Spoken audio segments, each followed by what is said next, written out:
¿verdad? El capítulo 11 del libro de los Hechos, versículos 19 al 30.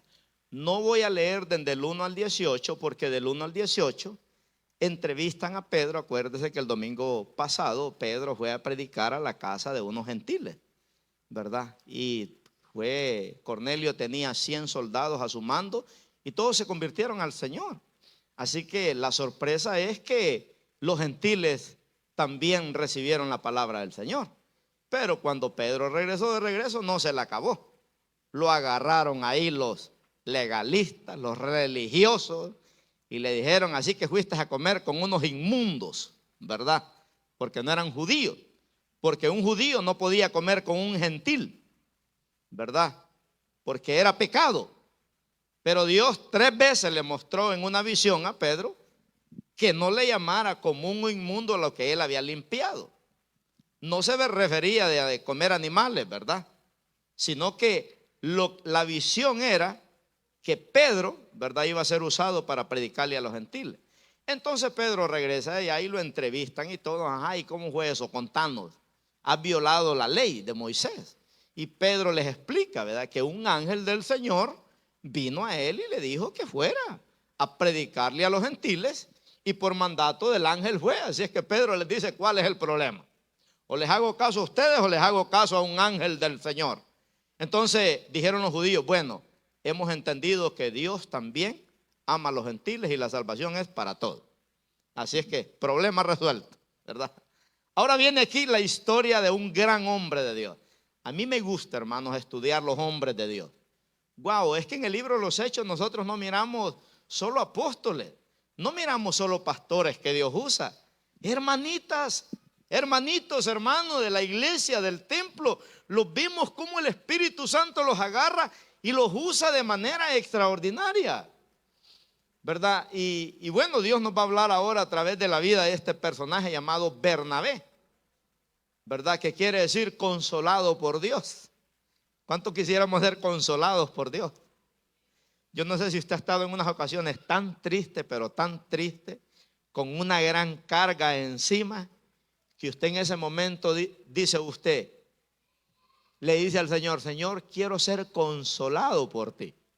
Y en ese momento le cae, ¿verdad?, algo sobrenatural en su vida, que lo que usted quiere es llorar, llorar y llorar, como dijo el cantante aquel del mundo, ¿verdad? Pero no llorar de tristeza, sino de una gran alegría, porque usted ha sido consolado por Dios. Amén, hermano. Entonces Bernabé quiere decir consolado por Dios. Qué bonito consuelo tenía Bernabé, ¿verdad? Como el discípulo amado, aquel discípulo joven, ¿se acuerda? Juan. Dice que Juan se recostaba en los brazos del maestro. Juan siempre el que estaba a la derecha. Usted ve en la Santa Cena, en el cuadro de la Santa Cena, siempre aparece ahí, ¿verdad?, que a la mano derecha está Juan. Porque a Juan se le llamaba el discípulo amado del Señor, ¿verdad? No sé si porque era joven o porque tenía una relación profunda con el Señor. Y yo me voy más a la relación profunda, porque Jesús tenía de los 12 discípulos 3, ¿verdad?, que tenía una intimidad muy profunda con ellos. Jacobo, Juan y Pedro, que Juan era hermano con Jacobo, ¿verdad? Entonces eran consolados por Dios.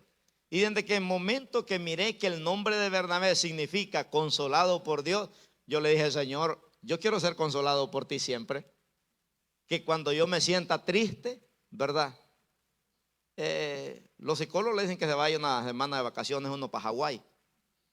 Pero puede ser que le funcione mientras esté en Hawái, pero cuando viene la carga, ahí está siempre, ¿verdad? Las vacaciones no caen mal, pero no te quitan la carga. La carga te la quita el Señor. Por eso el Señor dice: venid a mí todos, dice, los que están trabajados y cargados, que yo los haré descansar. Así que Dios no solo a Bernabé, hermano, hace descansar, sino a cada uno de sus hijos, ¿o no? Claro, la Biblia dice, ¿verdad? Claman los justos y Jehová los oye y los libra, dice, de todas sus angustias, ¿verdad? Entonces vamos a leer Hechos 11 del 19 al 30, y ahí el Señor nos va a hablar en esta tarde. Vamos a volar un poco porque el tiempo se nos ha ido. Hechos 11 19 al 30. Gloria a Dios. Ahora bien, dice, los que habían sido esparcidos a causa de la persecución que hubo con motivo de Esteban. Acuérdese que a Esteban lo mataron a pedradas, ¿verdad? Pasaron hasta Fenicia, Chipre y Antioquía, no hablando a nadie la palabra, sino solo a los judíos.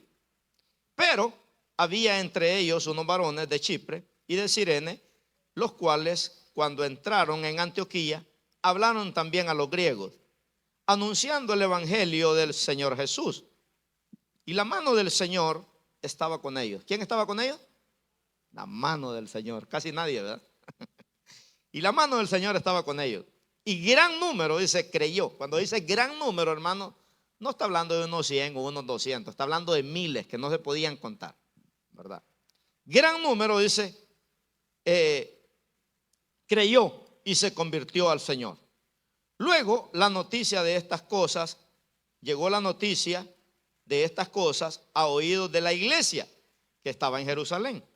Y enviaron, dice, a Bernabé, que fuese hasta Antioquía. Cuando usted ve el mapa de Jerusalén, Antioquía, se va a asustar cuánto estaba de lejos.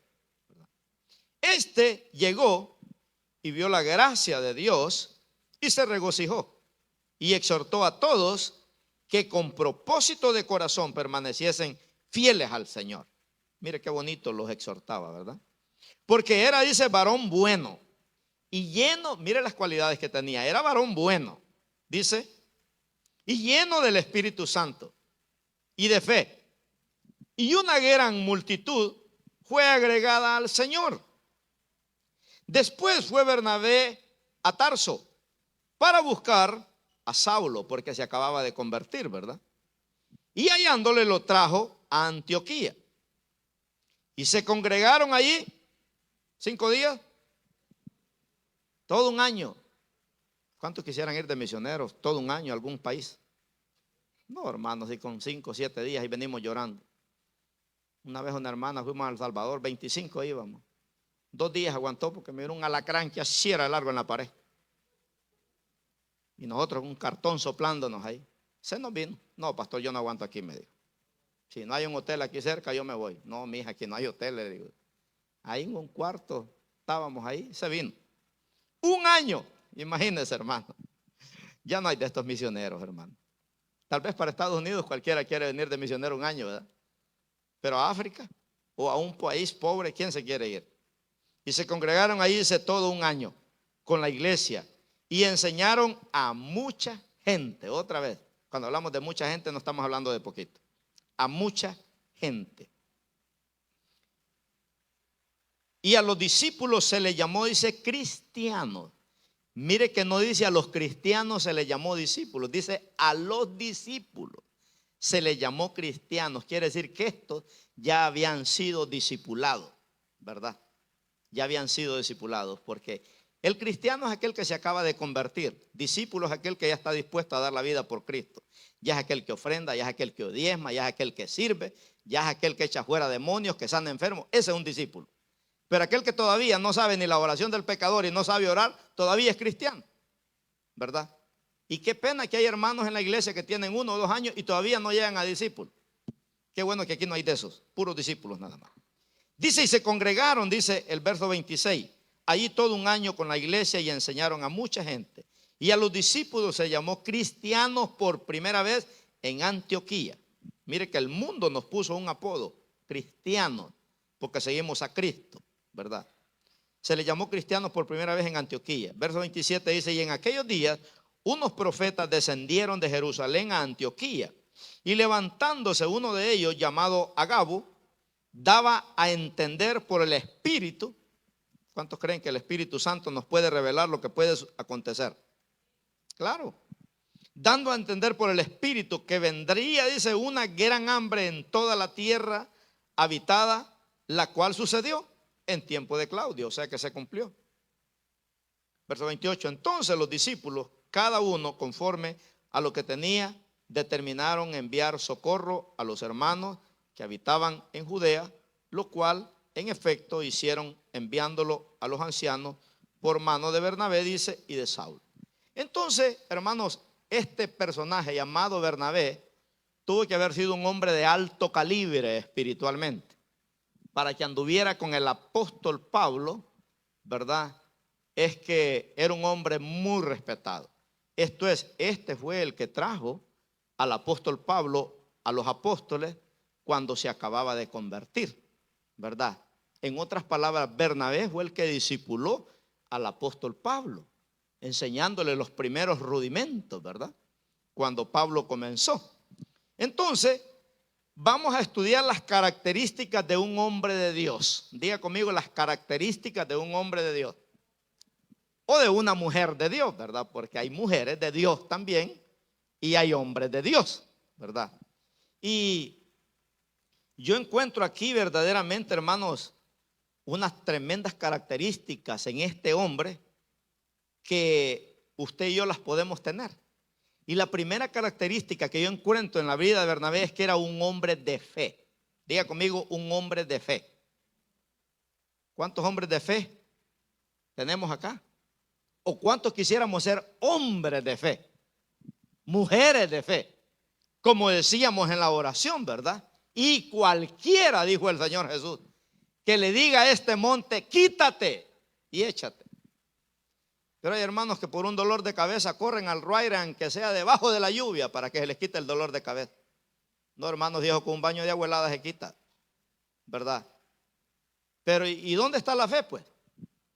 Hay gente que trae una farmacia en la cartera de medicina por años, porque nunca han trabajado su fe, ¿verdad? Nosotros en un tiempo íbamos a México cada 3 meses. Y una hermana una vez me andaba allá, una farmacia andaba la hermana en la cartera. Y yo estaba predicando y me le estaba dando medicina a una gente. Le digo, hermana, me está arruinando el culto. No mire que el Señor va a sanar a esa gente y usted me le está dando gato por liebre ahí. Ay, perdón, pastor. No, hermana, no vuelva a hacer eso, le digo yo. Venimos de lejos. Y luego cuando veníamos querían que las pasara por la farmacia todas comprando medicina. No, entonces yo tengo un montón de enfermos aquí. Yo le digo, no me curaron en el culto, ¿verdad? Entonces, la característica de este hombre es que era un hombre de fe. ¿Y qué es fe, pastor? Dicen que la fe comienza cuando termina toda posibilidad humana. Entonces está difícil tener fe, hermano. Porque mientras el milagro tenga esperanza humana, entonces dice el Señor, ahorita no me ocupan. Ahora ya cuando el médico le dice a usted, como le dijo a la suegra, váyase para la casa a morir porque usted ya no tiene solución, ahí sí ya son otros 20 pesos. Ahí sí hay que clamar de regreso, ¿verdad? Ahí sí cuando ya el médico le dice, mire, ya el hospital y los médicos aquí ya no podemos hacer nada. Aquí solo un milagro de Dios, entonces Dios dice, háganse a un lado, ahora es mi turno. Entonces eso es fe. Pero nosotros, hermanos, todavía estamos con la fe de un grano de mostaza. Y a veces hasta nos queremos en yo tengo la fe, pastor, como un grano de mostaza. No, eso es para cuando te acabas de convertir nada más. Tienes que hacer crecer tu fe, ¿verdad? Mire, yo voy al gimnasio y estaba en el gimnasio y estaba usando mal una máquina. Yo quiero echar pecho, mírame así bravo. Y llega uno y me dice, hey, estás, me dice, usando mal la máquina, no es así. ¿Tenés tiempo? Me dice, sí, le digo, déjame enseñarte. Me dice. Y me enseñó. Me dice, cuando sientas que ya se te revienta esto de la fuerza, me dice, es que vas a echar pecho ya, vas a echar pecho. ¿Verdad? Y hermano, la fe tiene que crecer. La Biblia dice que Dios nos ha dado una medida de fe. Pero usted y yo depende que la desarrollemos. Entonces, si la fe comienza donde terminan las posibilidades, entonces, ¿cuándo usamos nuestra fe? ¿Verdad? Porque el mundo necesita dinero, necesita medical, necesita aseguranza y todas esas cosas para sanarse. Una hermana una vez preocupada, ay pastor, viera que afligida dándome. ¿Y por qué? Pues le digo, es que me quitaron el medical. Ay hermana, le digo yo, ¿cómo anda su fe? Es que ahora hay el daycare o a ver si el Obamacare todavía existe y un montón de care. Le digo, mire usted, preocúpese porque tenga el Jehová Care, ¿verdad? Porque ese es el que la va a curar. Pero a veces nosotros, hermanos, buscamos las cosas humanas. Me gusta cuando el salmista dice, en Dios haremos, dice, proezas. Porque yo le voy a enseñar lo que es un hombre de fe. Esto es, le voy a enseñar, que aquí usted me va a condenar. Pero mire a lo que mire para que Bernabé, el Espíritu Santo le llame, dice que era un hombre de fe. Amén. Mire lo que hizo Bernabé. Vaya conmigo a Hechos 4, 34 al 37. Ahí nos habla de Bernabé. Hechos 4, del 34 al 37. Dice, así que no había entre ellos, dice, ningún necesitado, porque todos los que poseían heredades o casas, las vendían y traían el precio, dice, de lo vendido y lo ponían a los pies de los apóstoles y se repartía a cada uno según su necesidad. Entonces José, a quien los apóstoles pusieron por sobrenombre Bernabé, que traducido es hijo de consolación, pero en el griego se llama consolado por Dios, hijo de consolación, levita, natural de Chipre. Como tenía una heredad, la vendió, dice, y trajo el precio y la puso a los pies de los apóstoles. Quiere decir que este hombre era un hombre próspero, porque una persona de fe, hermanos, es una persona que no tiene necesidad de nada. Bernabé era un hombre próspero, vendió una de sus casas y trajo todo el dinero a los apóstoles para que se repartiera entre los pobres. ¿Cuántos todavía tienen fe? Vamos a ver si quiere vender la casa entonces, ¿verdad?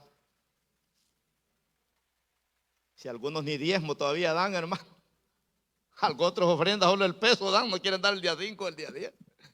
Pero se llaman de fe, hombres de fe. Qué tremendo, ¿verdad? A veces Dios va a probar nuestra fe. Y yo no sé, hermano, a veces nosotros pensaríamos que Dios trabaja al revés. Porque mira, a veces cuando uno anda los últimos 20 pesos llega alguien que tiene necesidad. Cuando anda dinero, nadie te pide. Pero a veces no le ha pasado a usted que tal vez los únicos 20, 50 pesos. Dije, pastor, que mira, hermano, aquí los últimos 20 pesos y te sirven, ten, ¿verdad? Úsalo. No ando más, no pidas más. Así nos pasa a veces. Dios te va a probar a veces que cuando menos dinero tienes, te va a poner una persona necesitada en el camino. ¿Por qué Dios mandó a Elías donde una viuda, viendo tantas viudas millonarias? ¿Por qué lo mandó a Zareta a una viuda que no era ni judía, que iba a ser la última comida para morirse? ¿Verdad? Pero lo tremendo es que Dios envió la bendición donde aquella viuda, porque esa mujer era una viuda de fe. Y ella creyó, sin renegar, le dijo al profeta, cocina las 2 tortas, le dijo, y me das la mía primero. Y ella se la dio. Pero qué tremendo que el profeta le dijo que la harina y el aceite no iba a menguar mientras hubiera hambre en Israel. Y había una hambruna de 3 años y medio. Y dice la Biblia, y en aquellos días, dice, la harina y el aceite nunca escaseó en aquella casa de aquella viuda. Dios nos va a probar, hermanos, cuando se terminen todas las posibilidades. A veces usted, por algunas cosas que pueden pasar, puede perder el trabajo. Y usted dice, bueno, no tengo para la renta. Como le dijo Isaac a su papá cuando lo iba a sacrificar. Papá le dice, aquí está la leña y aquí está el fuego, pero ¿y dónde está el cordero? Pues. Y Abraham ya tenía listo el cuchillo para cortarle la cabeza al hijo, para ponerlo ahí en el altar. ¿Y dónde está el cordero, papá? Y Abraham le dijo, Jehová Jireh, hijo, le dijo. En otras palabras, dijo, Dios proveerá. Diga conmigo, Dios proveerá. Hermano, es que, mire, yo no sé si su fe ha sido probada, pero la mía ha sido probada. Y déjeme decirle que a veces he salido aplazado, le confieso. Pero Dios quiere que nosotros hagamos crecer ese órgano. Porque, hermano, dice la Biblia, el justo, dice, por su fe vivirá. ¿Cómo vamos a vivir? No por vista, porque estos ojos todos los días ven cosas malas, malas noticias y todo eso. A veces usted va a ver la cartera toda chupada y lo único que tiene son viles adentro. Pero usted va a decir, el justo por su fe vivirá. Entonces el profeta Habacuc dijo, aunque no haya vacas en los corrales y aunque en las vides no haya uvas y aunque falte el producto del olivo, dice, pero con todo eso, hermano, hay que gozarnos, dicen el Señor. ¿Cuántos dicen amén? Entonces Bernabé era un hombre de fe. No solo vendió la casa, hermanos, cuando vino a Cristo y les entregó todo. No se quedó ni con la mitad nada. Él la vendió toda y pum, les dijo a los apóstoles, repártansela a los pobres. Veo que hay muchos necesitados aquí. Désenla. Todo les entregó. Y el Espíritu Santo lo estaba viendo, porque a veces nosotros pensamos que Dios no nos ve. Dios ve, hermanos, en aquel día todas tus obras van a ser recompensadas por el Señor. Aún un vaso de agua, dice la Biblia, que demos, va a ser recompensado por el Señor. La Biblia dice que un día dice Malaquías, que está escrito en el libro de las memorias, todas las cosas buenas que usted hizo. Y un día, dice, van a ser recompensadas, ¿verdad? Y se mirará la diferencia entre el justo y el injusto, el que sirvió a Dios y el que no sirvió a Dios. Entonces, este hombre de Dios no solo era un hombre de fe, no solo entregó su casa, tuvo las agallas, hermanos, para tomar la decisión de irse un año de misionero para Antioquía con el apóstol Pablo. ¿Y cómo vamos a vivir? Como le dijo el Señor a Pedro cuando venía con la barca llena de pescado. Le dijo Jesús a Pedro, desde ahora, le dijo, vas a ser pescador de hombres, ya no de peces. Lo que le está diciendo el Señor, desde ahora tú vas a trabajar para mí y yo voy a trabajar para ti. Porque, hermano, cuando usted trabaja para Dios, Dios trabaja para usted. Eso sí yo lo tengo probado y recomprobado. Así es que imagine, 2 hazañas hizo este hombre. Vendió su casa para alimentar a los pobres y tuvo las agallas de tomar la decisión para irse un año para Antioquía de misionero con el apóstol Pablo. En el primer viaje misionero, imagínense. Era el compañero de él. Por eso en primera de Juan, capítulo 5, versículo 4, habla de la fe, de ese músculo de la fe. Mire los beneficios que tiene la fe. Importante, hermanos, que desarrollemos la fe en este año. Miren, nosotros aquí cada mes vivimos por fe. Por fe aquí sabemos, ¿verdad?, que la renta se va a pagar de este edificio. Yo no le mando a Marlene, pero ¿cómo le hace, verdad? Yo ni le pregunto, ¿y para qué le voy a preguntar y no hay nada? Yo le digo, Señor, ¿verdad?, que la hermana Marlene todos los meses haga los cheques. Y yo oro por ella porque pues ella es la que lleva las finanzas ahí con mi hermano Elías, su esposo, ¿verdad? Pero no es fácil. No es fácil. Primera de Juan 5:4 dice, porque todo lo que es nacido de Dios vence, dice, al mundo. Cuando la Biblia dice todo lo que es nacido de Dios, está hablando, hermano, de ese encuentro personal que tuvimos con el Señor. Todo lo que es nacido de Dios vence al mundo, dice. Y esta es la victoria que ha vencido, dice, al mundo, nuestra fe. ¿Cuál es la victoria que ha vencido al mundo? Nuestra fe. ¿Y qué hay en el mundo? Enfermedades, malas noticias, demonios, pobrezas, guerras, violencias, todo. Una hermana nos mandó un texto ahora en la mañana, un gran accidente, ¿verdad? Y ella en el lado del pasajero ahí. Y se ve el carro ahí, ¿verdad? Que toda la trompa ahí del lado del pasajero de adelante destruida. Alcanzó un poquito nada más a la puerta donde ella iba. Gracias a Dios, tal vez un susto, un pequeño rasguño nada más, para que su fe crezca. Pero no, en el mundo no dice, ¡qué suerte! No hay suerte para los hijos de Dios, hermano. Los hijos de Dios somos cuidados por Dios. El ángel de Jehová, dice la Biblia, acampa alrededor de los que le temen y los defiende. Hay ángeles que nos guardan. A veces Dios va a dejar un rasguño en el carro o va a quedar así, ¿verdad? Pero a usted no le pasó nada. A sus ángeles mandará, dice, para que te guarden en todos tus caminos. Jehová guardará tu salida en tu entrada. En esta lluvia yo le digo, Señor, guarda a los hermanos de la iglesia del Buen Pastor. Cuídalos, Padre. cuando salen de sus casas, ¿verdad? Ponles ángeles que los guarden. Y el Señor los guarda. Entonces aquí dice, porque todo lo que es nacido de Dios vence al mundo. Y esta es la victoria que ha vencido al mundo, dice, nuestra fe. Por la fe, aquella mujer del flujo de sangre fue sanada de una enfermedad de 12 años. Humanamente ya no había medicina para ella, ya había gastado todo en dinero, ¿verdad? Por la fe Jairo creyó que su hija no había muerto cuando Jesús le dijo, ten fe, Jairo, voy a ir a tu casa, voy a poner las manos sobre tu hija y ella va a resucitar. Y Jairo le creyó. Por la fe, hermano, Jairo recibió un milagro de resurrección en su única hija que tenía. ¿Se imagina el dolor de este hombre? Única hija. Pero él tuvo fe, ¿verdad? Por la fe, aquel oficial romano que tenía un criado vino a Jesús y le dijo, Señor, tengo un criado muy querido en mi casa y tiene una enfermedad de muerte. Jesús dijo, voy a ir a tu casa y lo voy a sanar. Y aquel hombre le dijo, no, Señor, solo di la palabra y mi criado va a sanar. Y estaba 3 días de camino. Y Jesús le dijo, así como has creído, así se ha hecho el milagro inmediatamente. Y en ese momento que Jesús le dijo, así se ha hecho el milagro, el criado estaba siendo sanado allá.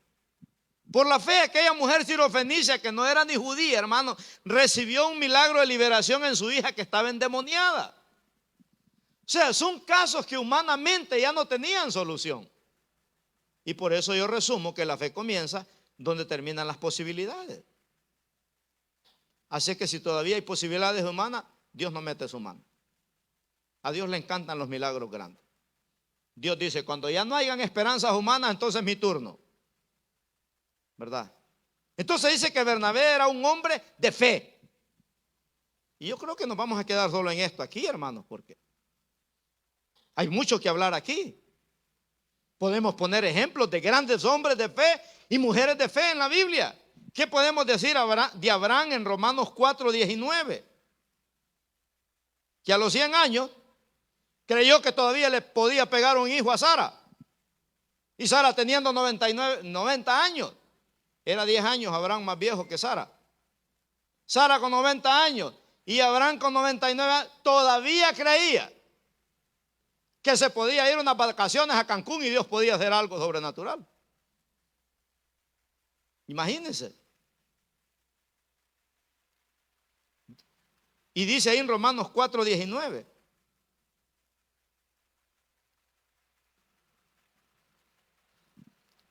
Dice, y no se debilitó en la fe al considerar, dice, su cuerpo que estaba ya como muerto, siendo de casi 100 años. Así que todavía hay esperanza para usted, hermano o hermana, ¿verdad? Dice que no se debilitó en su fe. O sea, no había esperanza humana ya. Yo me imagino a Abraham cómo recibía burla, ¿verdad?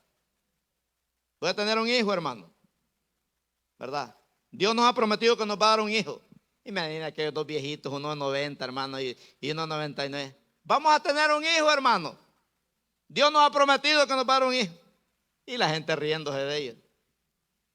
Pero dice que no se debilitó en su fe. ¿Usted creyera un milagro a los 99 años, hermano? Yo creo que a los 99 años ya el ataúd ya está hasta polvoso de tantos años que tenemos guardado, porque pensamos que nos íbamos a morir cuando teníamos 80. ¿Verdad? Estamos pensando en morirnos a los 99 años. Póngase a pensar en Abraham. Voy a ser papá, hermanos. ¿Cuántos lo creen? Y yo creo que para no hacerlo sentir mal, visto, amén, yo lo creo. Mentiras, no lo creen. ¿Quién lo va a creer? Porque a veces decimos amén, ¿verdad? Pues de mentira. Para que no se sienta mal el pastor, dicen los hermanos. No se debilitó, dice, en su fe. Mire, o la esterilidad, dice, de la matriz de Sara. Imagínese, hermano. Sara con 90 años y estéril, hermano. Es que mire, por eso Dios avergüenza al mundo. Por eso dice que hemos vencido al mundo. Me gusta el libro de Daniel que dice que en los últimos días Dios va a enloquecer la ciencia de los sabios de este mundo. Dice que nos quieren avergonzar, que se la llevan de tantos sabios. Y usted le pregunta si se murieran hoy, ¿dónde serían? No saben. Le preguntaron a Elon Musk, el dueño de los carros Tesla. Le dijo, ¿sabes que hay un cielo y un infierno? Sí, dijo, pero no me preocuparía mucho, dijo, irme al infierno si me muero, dijo. Quiere decir que no conoce el infierno. Si lo conociera no dijera ni en broma, ¿verdad? Porque no es un lugar para ir a vacacionar, es un gusano donde es un lugar, dice la Biblia, donde el gusano del alma no muere y el fuego nunca se apagará, ¿verdad? Dice que Sara, imagínese, era estéril. Mira el verso 20, dice, tampoco dudó. O sea que Abraham no se debilitó en la fe. Porque hermano, cuando usted clama a Dios y clama a Dios y el milagro, pastor, pero mire, es que ya tengo 1 año y 2 años y ya tengo 1 mes y 2 meses y 3 meses y no consigo trabajo, ¿y cómo le hago pues? Y tu fe tiende a debilitarse, pero dice que la fe de Abraham no se debilitó, ni tampoco dice dudó, tampoco dudó, dice, por incredulidad de la promesa de Dios, sino que se fortaleció, dice, en fe, dando gloria a Dios, plenamente convencido de que era también poderoso para hacer todo lo que había prometido. Entonces, si nosotros resumimos qué es fe, es que usted crea que lo que está escrito en la Biblia se puede hacer realidad en su vida. Si Dios lo hizo en Abraham, lo puede hacer en usted y en usted.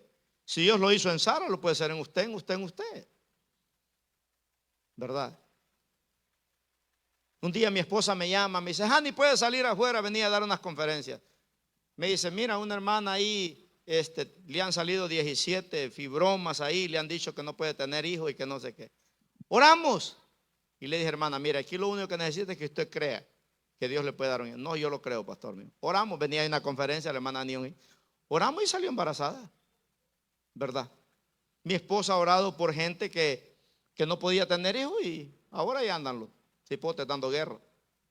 ¿Verdad? Yo he orado por gente y Dios ha hecho milagros extraordinarios de todo tipo.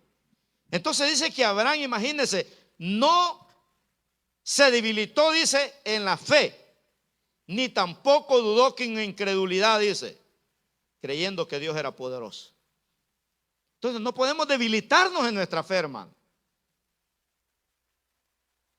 Han habido momentos que solo hay 10 personas aquí en un culto. Pero yo siempre le digo al Señor, ciérrame los ojos naturales, Padre, para no decepcionarme, ¿verdad? Pero abre mis ojos espirituales para ver cómo esta iglesia puede estar de aquí a 1 año, 2 años, 3 años, 5 años, no sé, ¿verdad? Y aprendí esto, que mi fe no se puede debilitar, ni tampoco puedo dudar. Imagínense. Entonces hay gente que está luchando con situaciones difíciles, pero no pueden bajar la guardia, hermano. No podemos. En 1 Timoteo 6:12, 1 Timoteo 6:12, mire lo que dice la palabra acerca de la fe. Dice, pelea la buena batalla de la fe. ¿Qué vamos a pelear? La buena batalla de la fe. Quiere decir, hermanos, que Dios no te dejará avergonzado. Quiere decir que Dios te va a dar la victoria. Pastor, pero mi milagro está muerto. Dios lo puede resucitar. Dios se le puede aparecer a esa persona y hacer un cambio radical en ella. Si se le apareció a Nabucodonosor, imagínense que era un hombre rebelde y todo, y Dios pudo, ¿verdad?, fortalecer a ese hombre para hacerlo un siervo de Dios. Entonces dice aquí en 1 Timoteo 6:12, pelea la buena batalla de la fe, echa mano, dice, de la vida eterna, en la cual asimismo fuiste llamado, habiendo hecho la buena profesión, dice, delante de muchos testigos, ¿verdad? De muchos testigos. O sea, no te avergüences de que eres cristiano, hermano. Dile a todo mundo que eres un hijo de Dios, que eres una hija de Dios, ¿verdad? Pelea la buena batalla de la fe. En otras palabras, ninguna persecución que pasemos va a detener el evangelio de Jesucristo. Se puede levantar, hermanos, naciones, se pueden levantar enemigos contra los hijos de Dios, pero no van a prevalecer. La Biblia dijo Jesús bien claro que ni las puertas del infierno prevalecerán contra la iglesia del Señor Jesús. Nadie va a detener el evangelio. Pueden quemar Biblias, pueden quitarlas, pueden destruirlas. Nadie va a detener el evangelio. Mire que estos aquí hermanos, se levantó una persecución. Fueron por todas partes. Pero ellos no iban hablando de crisis y de derrota. Iban hablando del evangelio de Jesucristo, porque era gente de fe. Como llegaron aquellos jóvenes allá a Babilonia, ¿verdad? Llegaron poniendo en alto el nombre de Dios. Entonces, si ha habido un verdadero arrepentimiento en nuestras vidas, estamos hechos a prueba de fuego. Amén, hermano. Si yo le contara todas las crisis que había pasado, usted diría, ¿cómo el pastor está de pastor todavía? Hay hermanos que conocen nuestro peregrinaje en este camino de pastor, ¿verdad? Y ellos nos conocen, ¿verdad? Que lo único que nos hace estar de pie en este púlpito ahora es la fe en Dios. Amén. Porque le hemos creído al Señor, que Dios es poderoso para liberarnos de ataques del diablo, ataques de gente falsa, para liberarnos, hermanos, de tanto problema que se puede levantar en las iglesias hoy en día. ¿Cuál fue el resultado de toda esta crisis? Una gran victoria. Diga conmigo, una gran victoria. ¿Cuál va a ser el resultado? Mire, entre más grande su problema, más grande va a ser el milagro, ¿verdad? Dice ahí en Hechos 11:21, dice que, vamos a leerlo, volvamos a Hechos 11:21. Dice, y la mano del Señor estaba con ellos. No, pues cómo no iban a tener éxito así. Si cuando Dios está con nosotros, dice la Biblia, ¿quién contra nosotros? ¿Verdad? Y la mano del Señor estaba con ellos. Y gran número creyó y se convirtió al Señor. Imagínense, hermano. Qué maravilloso, ¿verdad? En otras palabras, debemos de creerle a Dios que Él hace cosas extraordinarias en tu vida, en tu salud, en tu familia, en tus hijos, en tu nación, en donde quiera. Tenemos que creerle al Señor. Me gusta lo que dice el Salmo 107, versos 19 y 20. Dice que envió la palabra, dice, y los sanó a todos y los libró, dice, de su ruina. Mire que cuando nosotros oramos por alguien que no está aquí, enviamos la palabra. Señor, oramos por ese enfermo que está allá en Centroamérica, ¿verdad? Enviamos la palabra. Y dice que el Señor los sana a todos, dice, y los libra de la ruina. O sea que hace dos milagros ahí el Señor, ¿verdad? En uno. La segunda característica que tenía Bernabé, yo creo que aquí vamos a aterrizar, ¿verdad? Porque se nos fue el tiempo. Le voy a dar la tercera para que usted la desarrolle en su casa. Pero la segunda característica que este hombre tenía es que era lleno del Espíritu Santo. Diga conmigo, lleno del Espíritu Santo. Porque, hermano, una persona que tiene fe tiene que ser lleno del Espíritu Santo. Una persona que no tiene fe no puede ser lleno del Espíritu Santo. Son cualidades que van mano a mano, ¿verdad? Si usted tiene fe, usted tiene que ser lleno del Espíritu Santo.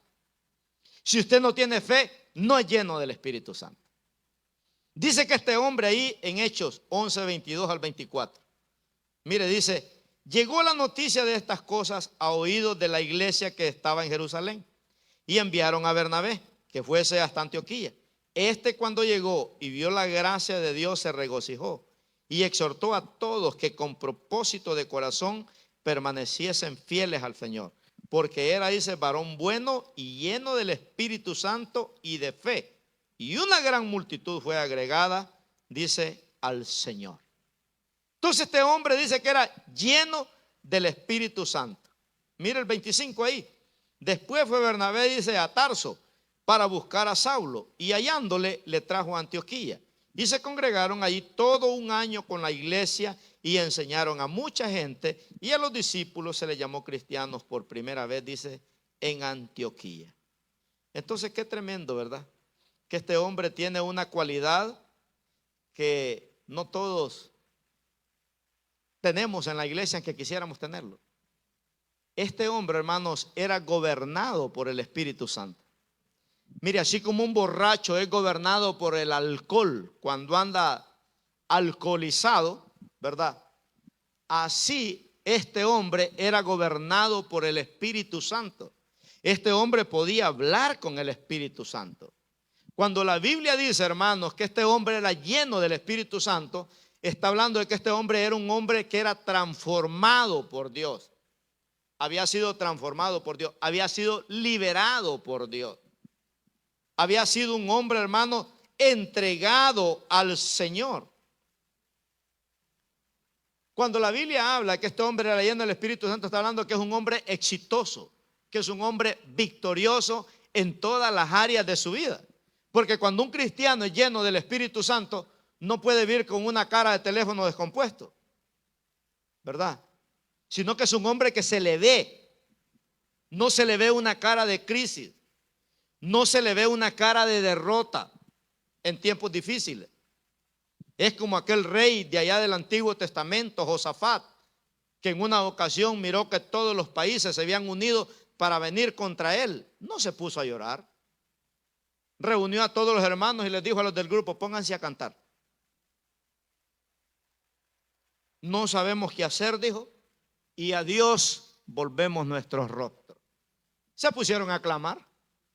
¿Y qué hizo el Señor? Que cuando venían los enemigos, dice, les puso un espíritu de confusión y se mataron unos con otros. Y Josafat, dice, pasó 3 días recogiendo toda la riqueza que traían los ejércitos enemigos. Se mataron. Porque una persona llena del Espíritu Santo, hermano, va a acudir a Dios en los tiempos difíciles, ¿verdad? Va a buscar del Señor. Entonces este hombre dice que era lleno del Espíritu Santo. Es una persona que sabe 100% que Dios está con él, aunque no lo sienta y aunque no lo vea. Como dice el canto, aunque no pueda ver, dice, pero yo sé que tú estás obrando. Esa es una característica de un hombre o de una mujer que es llena del Espíritu Santo. No vemos a Dios, pero por ahí está. Como dice que el canto, dice que cuando Dios no responde, que guarda silencio, ¿verdad? Es porque algo está haciendo. A veces Dios se nos va a esconder, pero no significa que nos ha dejado. A Job se le escondió 10 meses, pero no significa que lo había dejado, lo estaba protegiendo.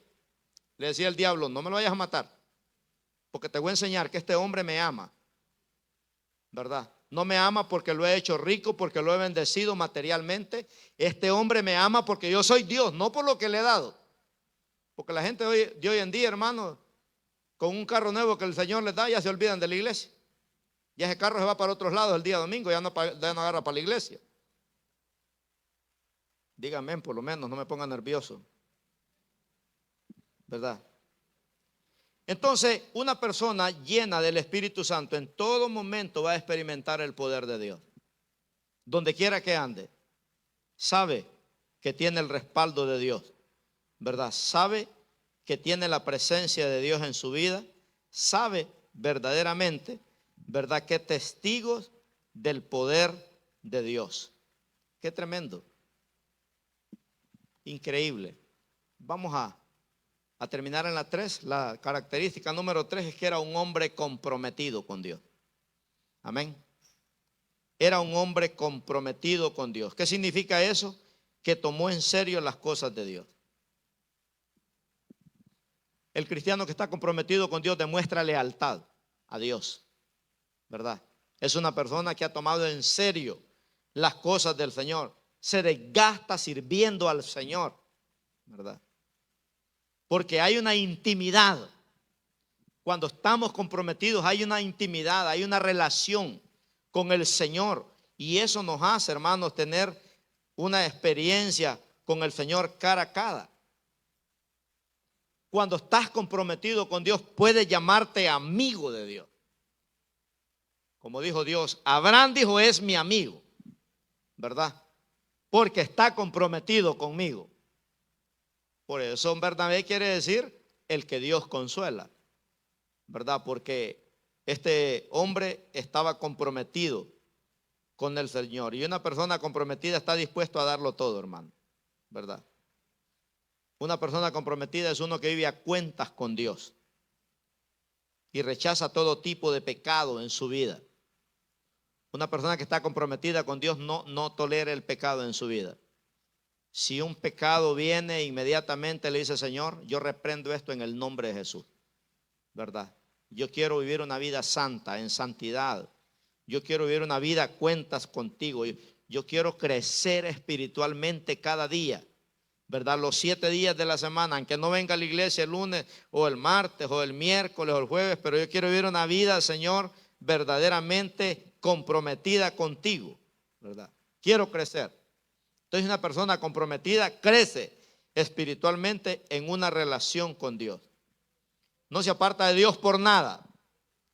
Por eso necesitamos Bernabé hoy en día en las iglesias, hermanos, tanto de hombres como de mujeres, para poder ver cosas grandes. Amén.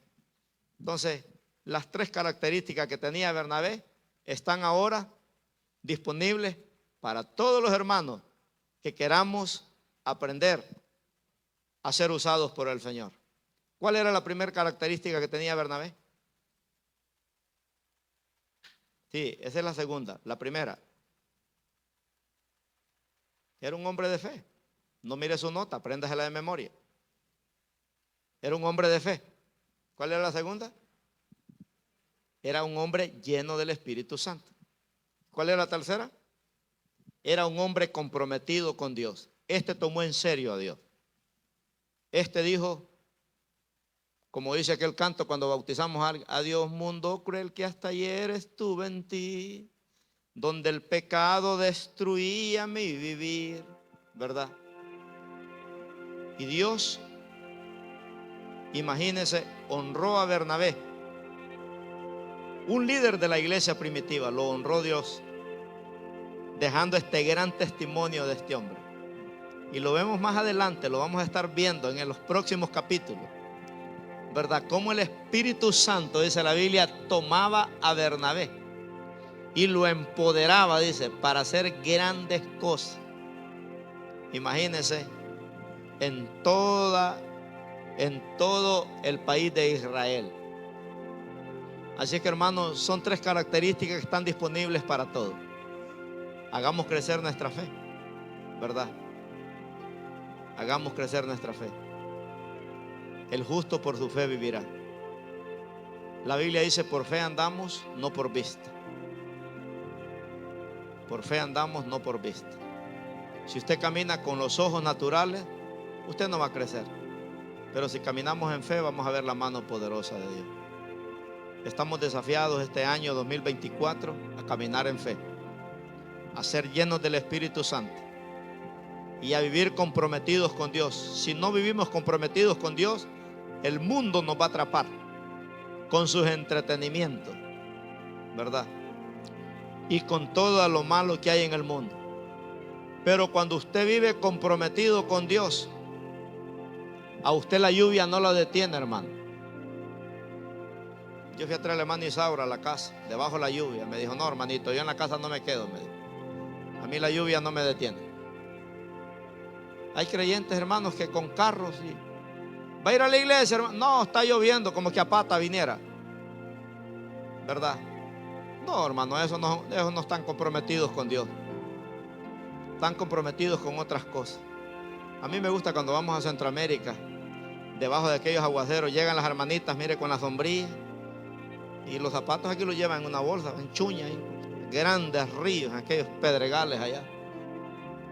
Están gozándose cuando entran al culto. Esos son creyentes de los buenos. Amén. Póngase de pie. Yo creo que el Señor nos ha hablado en esta tarde para que podamos comprometernos con el Señor. Padre, gracias te damos por tu palabra. Señor, qué lindo es estudiar tu palabra, Padre. Qué lindo, Señor, aprender de tus grandes hombres y mujeres de Dios, Señor, que hasta el día de hoy tú nos hablas a través de ellos. Cómo necesitamos, Señor, Bernabé, que se levanten en las iglesias. Gente comprometida, Señor. Gente llena de fe. Gente llena del Espíritu Santo, con un respaldo tremendo tuyo en sus vidas, Señor. Ayúdanos a ganar este Valle de San Fernando, Padre. Todavía nos hace falta crecer espiritualmente, Señor. Estados Unidos se vive una vida cristiana muy light, Señor. No queremos pagar un precio, Padre. Vivimos atrapados en un sistema faraónico, Señor. En un sistema, Padre, donde vivimos para ganar dólares, Señor. Y nos olvidamos de la gran tarea que tú nos has dado de poder cumplir con la gran comisión en este Valle de San Fernando, Padre. Te pedimos, oh Dios, en esta tarde que levantes hombres, mujeres comprometidos en tu obra, Señor. Que entre semana que no venimos a los servicios, que estamos en los trabajos, en los colegios, en las universidades, en todos los lugares, Señor, podamos cumplir con la gran comisión, Padre. Tal vez no podemos irnos un año, Señor, para un lugar, pero sí podemos ganar almas para Cristo. Sí podemos traer visitantes a la iglesia, Señor. Ayúdanos, Padre. Que todo obstáculo, Señor, que el diablo ponga enfrente de nosotros, desde antemano le decimos que el Señor lo reprenda. Que nosotros un día pusimos la mano en el arado y al mundo ya no vamos a regresar. El mundo nos ha dejado, Señor, heridas del pecado nada más. El mundo no nos ha dejado nada bueno. Por eso no podemos volver atrás, Señor. Ayúdanos a poner la mano en el arado, Padre, cada día de nuestra vida. Como tú dijiste, si alguno quiere venir en pos de mí, tome su cruz cada día y sígame. A veces hay que cargar la cruz, Señor, cada día, Padre, porque un día vamos a cargar una corona, Señor. Hoy cargamos una cruz. Hoy somos criticados. Hoy sufrimos enfermedades. Hoy luchamos, Señor, con crisis grandes. Recibimos ataques del enemigo, Señor, pero aún así tú nos das la victoria, Padre. Guárdanos, Señor, y que podamos crecer espiritualmente en este año, Padre. Que estamos desafiados, Señor, a ser hombres y mujeres de Dios. Dígale al Señor en esta tarde: Señor, úsame, Padre. Si no te has casado, cásate. Si no te has bautizado, bautízate. Ven este martes a las clases de bautismo. Si hay pecados escondidos en tu vida, deshazte de ellos. La Biblia dice: despojémonos, dice, de todo peso y de pecado, para que crezcas espiritualmente, dejando toda gritería, dice la Biblia, todo chisme, toda carnalidad. Deseemos, dice la palabra de Dios, como el niño desea la leche recién nacida, que así se anhelemos la palabra de Dios. Dígaselo al Señor, hermano. Señor, hazme un hombre de fe. Lléname del Espíritu Santo. Quiero ser un hombre comprometido con el Padre, con el Hijo y con el Espíritu Santo, para cumplir la gran comisión en este planeta Tierra. En el nombre precioso de Cristo Jesús. Que Jehová te bendiga y te guarde, hermano.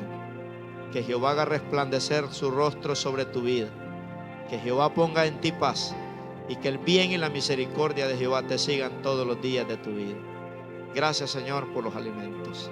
En el nombre precioso de Cristo Jesús. Amén. Aleluya. Gloria al Señor. Regálale un aplauso al Señor, hermano.